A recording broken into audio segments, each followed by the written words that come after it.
दोस्तों, आज हम बात करेंगे श्री राम नाम की अलौकिक महिमा की। शिव तो आदि देव हैं, उनकी पूजा समझ आती है। कृष्ण ने अनगिनत चमत्कार दिखाए, गीता ज्ञान दिया, उनकी आराधना भी ठीक लगती है।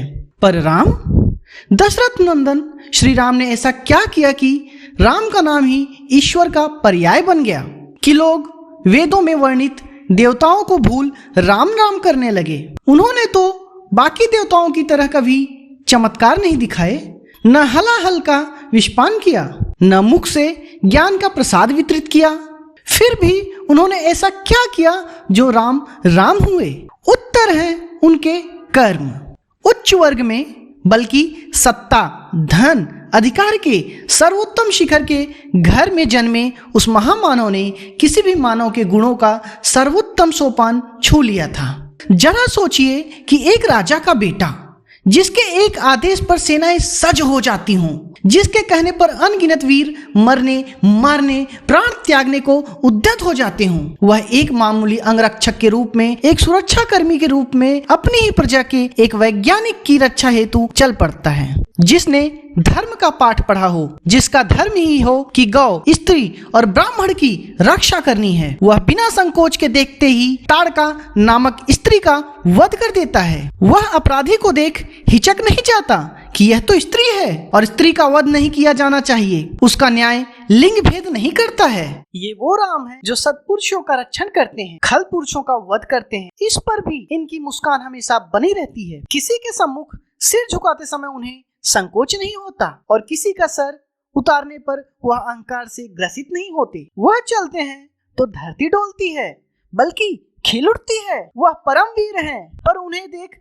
पुरजनों को भय नहीं, अभय की प्राप्ति होती है। दुर्दमनीय मनुष्य को तोड़कर भी वह विनीत बने रहते हैं। क्रोधित दुर्दम्य परशुराम के सम्मुख भी वह विचलित नहीं होते। जितना सहज होकर वे पिता की आज्ञा से सिंहासन स्वीकारते हैं, उतना ही सहजता से त्याग भी देते हैं। पिता की आज्ञा, माता की इच्छा और भाई के कल्याण के लिए वह अपना परंपरागत अधिकार छोड़ वक्कल वस्त्र पहन वनों में चले जाते हैं। राजमहलों का निवासी जंगलों में वनवासी के साथ घुल मिल कर रहता है। उनके जैसे वस्त्र, उनके जैसा भोजन, उनके जैसे श्रम करते हैं। यही नहीं, प्रियतमा के अपहरण पर उनका रुदन उस युग में जब राजपुरुषों के लिए बहुविवाह मान्य था, स्वयं उनके पिता की कई स्त्रियां थीं।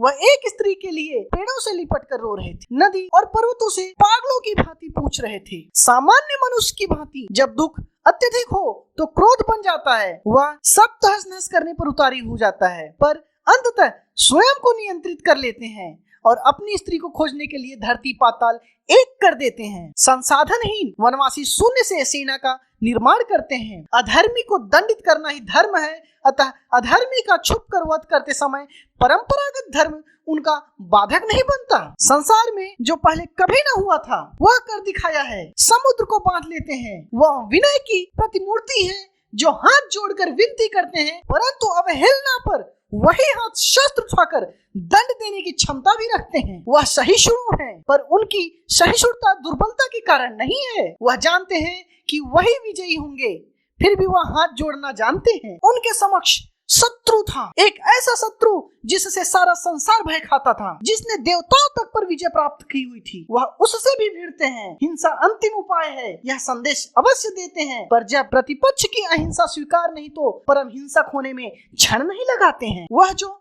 अपने राज्य से निर्वासित हैं, अपने राज्य से भी अधिक संपन्न राज्य जीतकर भी उसे तृण की भांति त्याग देते हैं और उस स्त्री को जो उनसे शत्रु के घर वर्ष भर कैद रही को गले लगा लेते हैं। जिनका मन इतना निर्मल है कि हर वर्ग उनका अपना है, जिनका प्रेम इतना पावन है वनवासी बुढ़िया अपना मानकर उन्हें अपना जूठन खिला देती, जिनका क्रोध इतना भीषण है कि समुद्र भी थर थर कांपता है, जो वन में वनवासी होकर भी राजा की भांति रक्षण करते हैं, जो सिंहासन पर बैठकर भी वनवासियों की भांति प्रकृति से जुड़े रहते हैं, जो मानव होकर भी मानवीयतर सामर्थ्य रखते हैं, मानवीय गुणों की पराकाष्ठा को सतत प्राप्त हैं, जो सच्चिदानंद हैं, जो स्वयं ऐसे महामानव हैं, ऐसे आदि पुरुष हैं कि आदि देव महादेव भी उनकी भक्ति करने लगते हैं। ऐसे धृतिमान महाबाहु को साक्षात ईश्वर न माने तो क्या माने। तो दोस्तों, जोर से बोलो जय श्री राम, जय श्री हरि।